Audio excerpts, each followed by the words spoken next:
How you guys doing today? It's Anthony Gangi. Welcome to another episode of Tier Talk. Guys, I'm going to be quick. I'm going to read a quote that's going to be coming out in my daily reader, hopefully sometime next year. This comes from January 21st. And the quote is, remember who you are.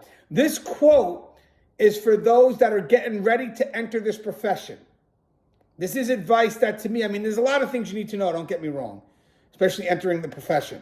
But to me, this was the most important. So I'm going to read it real quick. So if you're thinking about entering this profession, pay attention to these words here. Remember who you are. Working in corrections isn't for everyone. Before entering this profession, potential hires need to have an understanding of who they are and who they want to become. Understanding who you are before entering this profession provides a strong foundation that can help identify any shifts, however slight, that are dangerous to one's mental health and well-being.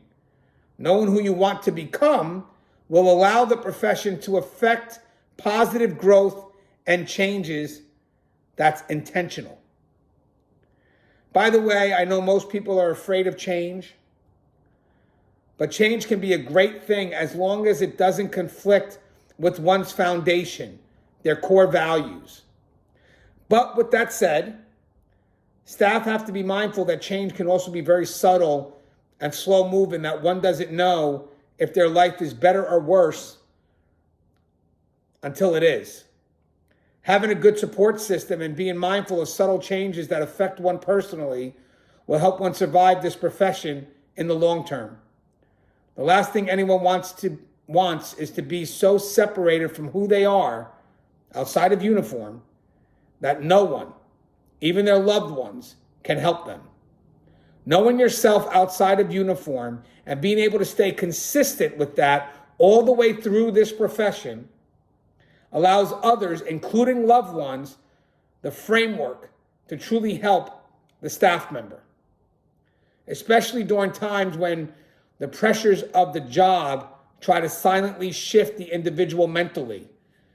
Scary thing is, there's an old cliche to keep work at work and home at home, but if staff separate work from home in an effort to protect their loved one from the darkness of this profession, their loved one won't be able to help them when the darkness sets in.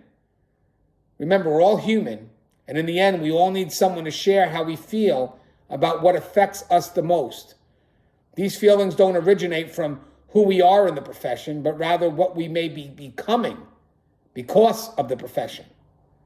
Staff should always find time to talk to those who know them the most and allow themselves to be open-minded about what their loved one has to say about who they are becoming and where they are possibly headed.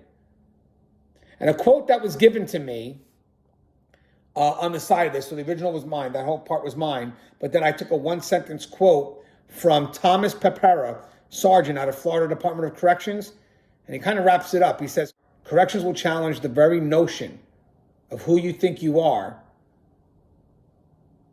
then show you who you are becoming.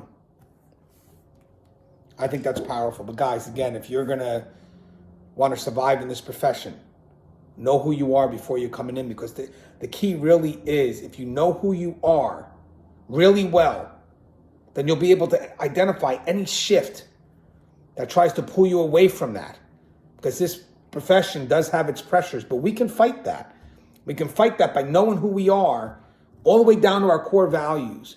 And also knowing what you want to become is great too, because if you know that there's something that you want to become from this profession, then you'll look for things that can intentionally help you grow.